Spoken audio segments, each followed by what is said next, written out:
Theodor Herzl had great power with the richest Jews backing him. He visited the Ottoman Empire a couple of times. And at that time, Sultan Hamid II was in the reign. In this declaration, it is said, "A land without a people, for a people without a land," aiming to dissipate the dislike towards the Jews. They also had all the media power.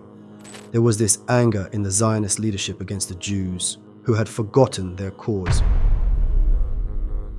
While Jews from different parts of the world were looking for some place to escape from this fear of Hitler, a statement was issued throughout Europe. For every Jew who moved to Palestine, they will be given land and millions in money. I mean, it is not possible to have it in an instant. It means that they had planned this a long time ago. What is Zionism? How did it emerge? Theodor Herzl organized a Zionist Congress with Jews in Basel, Switzerland. And here first they decided the name of the state would be Israel, the state of the Israelites, and the flag of the state was also drawn there, the Star of Dawood in between two stripes. The star of Prophet Dawood alayhi salam. I mean, after Yusha alayhi salam conquered Jerusalem, it was Prophet Dawood alayhi salam who established a country there. This is just a reference to that. That Star of the Dawood means we will re-establish a Jewish state here. Those two stripes refer to the Nile and Euphrates rivers. The source of the mischief making is this. Because they see themselves as a superior race, above everyone else, they look down on the whole world and they hate everybody.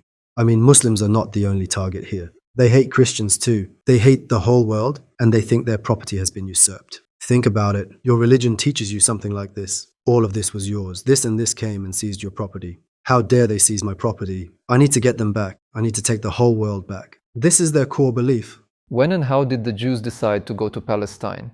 Of course, Theodor Herzl didn't set his eyes on Jerusalem in the beginning. They first discussed whether to settle in Argentina, because the Rothschild family has vast lands in Argentina. They could have founded a state on those lands, but they didn't accept this idea. Since Jerusalem was their ancient city, they said, what are we going to do in Argentina? So they said, we need to go to Jerusalem, and this state should be established there. So they've reached this decision because for almost all of their history, they were in Jerusalem. They believe that those lands are promised by Allah to them. Therefore, they wanted to go to those lands. That's why Theodor Herzl, after the decision though, of course, who held those lands at that time? The Ottoman Empire, and at that time, Sultan Hamid II was in the reign.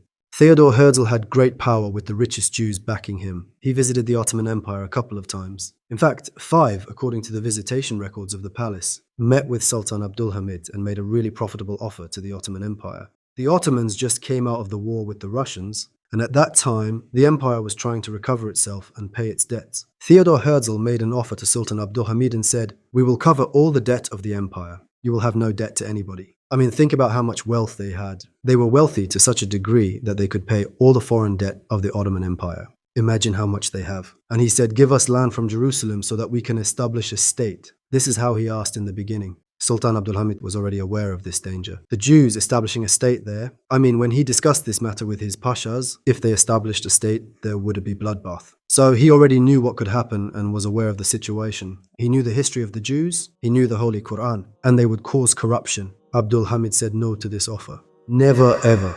Those lands were conquered with blood, he said diplomatically. Without revealing his real intention, he said that those lands were captured by blood and can only be given by blood. Also, he said, those lands don't belong to me, they belong to my people. I can't give you those lands. Again, he said all this in a diplomatic way. After this, he immediately issued an edict prohibiting anybody from selling land to the Jews around Al-Quds in Palestine.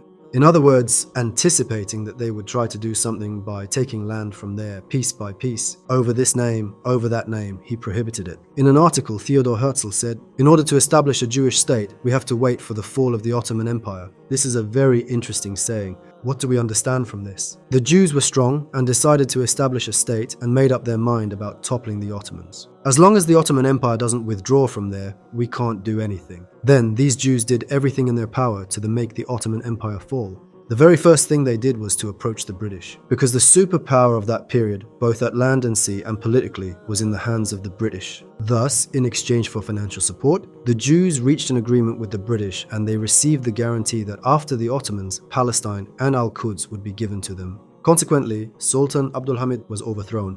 We joined World War I, and on the Palestinian front of World War I, as you know, we had a defeat against the British. From that moment on, when the British captured Palestine, they respected their agreement with the Jews. Interestingly, the United Kingdom hadn't done anything like this for any other country, but they did it for the Jews. They called for any Jews from Europe who wanted to go to Palestine. Then the Balfour Declaration was announced. It is that famous minister's declaration. In this declaration, it is said, "A land without a people for a people without a land," aiming to dissipate the dislike towards the Jews. They also had all the media power. They provoked everyone against Sultan Hamid and they toppled him. They tried to create sympathy towards the Jews in Europe. They came up with ideas that these people were oppressed and that they also had the right to establish a state. They gradually began to settle Jews in Palestine. From this point on, the Jews began to settle in Palestine, and the British soldiers were patrolling the land. Why? They protected the Jews just in case any Muslim or other group wanted to harm them. So, the British soldiers protected the life, honor, and property of the Jews there, to not let any harm come to the Jews. In a sense, so the Jews could continue to emigrate there. But not many Jews chose to go there. Yes, they thought, we can establish a state, yes, we can reach our goal. Many Jews didn't believe this. After almost 2,000 years of captivity and humiliation, we can't re-establish a state or gain strength. This felt like a dream to them. I mean, I'm talking about the people, not the people in power. Many ordinary people didn't want to bother themselves. Think about it. You have your business and you are settled. You have a certain life and accommodation in Europe. You will give up all of these and go to Palestine. You will start a new life there from scratch. The Jews didn't want this, therefore there was not much immigration to Palestine. So what British and Zionism, and by Zionism I mean Theodor Herzl and the inner circle, wanted, it didn't happen. Jews didn't go there. In a way they thought, they are betraying our cause. They felt a kind of resentment. We call them to the land that is promised to us and they won't come. Nobody wanted to discomfort themselves. After a while, this cause has been forgotten. Many centuries have passed. There was this anger in the Zionist leadership against the Jews, who had forgotten their cause. While things were like this, something happened. The Nazi Party was founded in Germany, and the First World War was over. So, the goal of Zionism then was to attract all Jews to Palestine and create a crowd, a population there, and establish a state. The British also provided all kinds of political support. The Zionists supported the British financially, and they gave political and military support to Zionists, because the Jews had no military power. So, the Jews had tremendous support in those lands. I mean, if they went, the state would be established, but they didn't. However, a Nazi party was established in Germany, and its leader, Adolf Hitler, was a fierce enemy of the Jews, and he vowed to eradicate all Jews from the face of the world. He captured all of Europe in a short time and ordered concentration camps to be built. He was the worst enemy of Jews and gathered them and let all sorts of torture happen, including burning them alive. This actually worked in favor of Zionism. Why? Because all those Jews who feared Hitler's tyranny thought they couldn't survive in Europe. And as you know, Hitler attacked Russia as well, so those Jews from Russia thought the same. While Jews from different parts of the world were looking for some place to escape from this fear of Hitler, a statement was issued throughout Europe. What was in this statement? If for every Jew who moved to Palestine, they will be given land and millions in money. As long as they moved to Palestine, this information was distributed on leaflets. Of course, the fear of Hitler was the actual reason that drove them out. Because we are being slaughtered here, we need to escape. Where will we go? To Palestine. That way, people started to emigrate to Palestine from Europe in large numbers by ship. After the emigrations, there was a large Jewish population in Palestine. Surely, Hitler was done for, and after this time, the population goal was reached to obtain the lands. Since those lands were under British governance, there was an issue of seizing those lands. Because those lands actually belonged to Palestinians. There were already people living there. I mean, those lands were not empty. In the Ottoman period, Palestinians, our Muslim brothers and sisters, were living in that region. So when did Muslims who lived there realize the real purpose of the Jews and what happened after this realization? For instance, did the Six-Day War happen during this period? Now it is like this. Since the Jews went there, they didn't live peacefully. A Jewish organization named Haganah was founded by the British. They thought, we are going to establish a Jewish state here, but we need armed forces. To be a state, we need an army. The Haganah organization is the basis of the Israeli army. They also committed outrages there.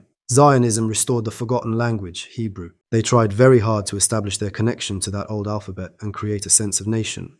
And how many years it goes on? Let's say it's 1918. It goes on for 30 years. So during those 30 years, there were many developments, and that was when the Muslims started to realize. It was when the Jewish people started to arm themselves, because they realized that their goals were different. They realized the Jews came there permanently, they came for occupation. From that moment on, the Palestinians woke up and the selling of land stopped. No more compromise in any way was made, and against those armed Jews in the Haganah organization, Palestinians started to take up arms. There were armed conflicts. The conflicts resumed until 1948, and the British had a military presence and protected the Jews completely. The Jews were fighting with the confidence that the British soldiers were at their back. In fact, it is exactly the same thing today. They attack Gaza, and the American Navy immediately comes to support them. It was the same then. They attacked with the British soldiers at their back. If the British soldiers were withdrawn, we'd see if they could survive there. I need to add that mainly the British forces suppressed these clashes and in an unfair way. This is my boy. This is the naughty boy. They break up the fight. They're angry on the surface, but behind the scenes, they're saying, well done. By 1948, the Jews there had established all the organizations and announced to the whole world that they had established a state called Israel. The state they established encompasses Palestine completely. As soon as they declared the state of Israel, all Muslim Arab states around Israel declared war. Iraq, Syria, Lebanon, and Egypt. It was actually obvious that these countries would declare war on Israel. By the way, Israel was willing to fight them. We are still in 1948. They couldn't have established their governmental organization in such a short time. I mean, it is not possible to have it in an instant. It means that they had planned this a long time ago. We are talking about the period of Sultan Abdul Hamid. They had planned this back then. Their organizational structures were planned beforehand, who would hold office and where, because in such a short time, they became a full-fledged state. All of a sudden, there were educational institutions. It's almost like a ready-made pack. Again, these plans were made a long time ago, but they had the most powerful armies at their back. They received all kinds of support. Their intelligence activities were very strong. Those states collapsed within, and there were a lot of tricks and maneuvers and intelligence activities. And there had always been wars at such intervals. There was a huge war in 1967 and another one in 1973. The Arab countries of that region had been at war with Israel constantly, and it has always been the Arabs who have suffered from the war, because they have exhausted all of their powers. I mean, their organizational structures crumbled during these wars, as if Israel was deliberately pulling them on itself. As if they were saying, come on, come to me, I'll destroy your power. You want a piece of me? I'll destroy your power too. I mean, Egypt was a great power then, and they finished Egypt. They collapsed all the military power of Egypt. Iraq's fate was the same. This is where we are always wrong. The land between the Nile and the Euphrates is in danger. We think that there is no danger for other places. Some parts of Turkey are within those lands, within the border of the Euphrates. But we are wrong. As I said before, they want the whole world. Will this turmoil in the Middle East continue? How will it end? There is an anecdote mentioned in Masnawi. There was a scholar, a sort of a godly person in a country. This person was a person of charity who donated a lot. He used to borrow a lot of money from tradesmen. He spent all of the borrowed money on good deeds. He trusted Allah. Allah has granted him with wealth and sustenance, and he paid all his debts with them. He has never encountered any problems. One day he got sick and fell on his deathbed. It was a serious illness. People came to visit the godly person in his home. But most of those who came to visit were the ones he owed money. I mean, they actually wanted to ask for their debt, in a sense. They were talking among themselves about how they couldn't ask for their money back from someone on his deathbed. The godly person heard them. They were talking. He owed me this much. He owed me that much. Now, who will cover for this? How will it be? The godly person was grieved by the situation. He said, a scholar is passing away. You know how they say, the death of a scholar is the death of the world. It is something significant. He thought, instead of feeling sorry for losing a godly person, for the passing away of a friend of Allah, they are after their money. At that moment, a child passed by outside. He was a dessert maker and was selling hulwa. When the child passed by, he said to his disciple, call for the child. They called the child. He said, give everyone from your dessert. Then the child handed out to everyone some dessert. Everyone ate it. Of course, all the dessert is finished. The boy was happy because he finished all the dessert. He didn't have to walk around trying to sell it. He thought he can go to his master with a full day's sale. He wanted the money from the godly person for the dessert. He said, there is no money. The child was surprised. What does it mean there is no money? Where is the money? I just handed out the dessert. Everyone ate it. The godly person said, there is no money, just go. When he said that, the child started to cry. On this time, the tradesman started to grumble. He has no money. On the way out, he took the money of the child as well. He did the same thing to us. After the boy started to cry, the men became enraged. Seeing them enraged, the boy slammed his tray to the ground and started, what am I going to say to my master? I've spent all my whole war. He'll ask me, what have you done to them? He will say to me this and that. The boy's wailing took the place down. Just then someone knocked on the door. They opened the door. Who is it? The godly person asked. Who is it? A man entered saying, a Muslim sent you his zakat. How much money does this godly person owe to all those people, including the dessert? 4,000 liras. He asked, how much money is there in the zakat? Is it 4,000? For instance, with today's currency, there are 4,000 liras. He said, give everyone their due. Pay for the child's money as well. He said to everyone, now leave. they said. What did we do? We disrespected the great godly person. When everyone felt embarrassed, the godly person said to them, so what is the wisdom of this? This money would come to me eventually. It was predestined. This blessing would be granted to us by Allah, but its time had been postponed. There was some more time. When you started to talk about my debts, when you started to talk against me, just so you shouldn't gossip or backbite, this child came to my rescue. I bought this boy sweets. When I didn't pay, he started to cry. The cries of this child hastened the deliverance of this money.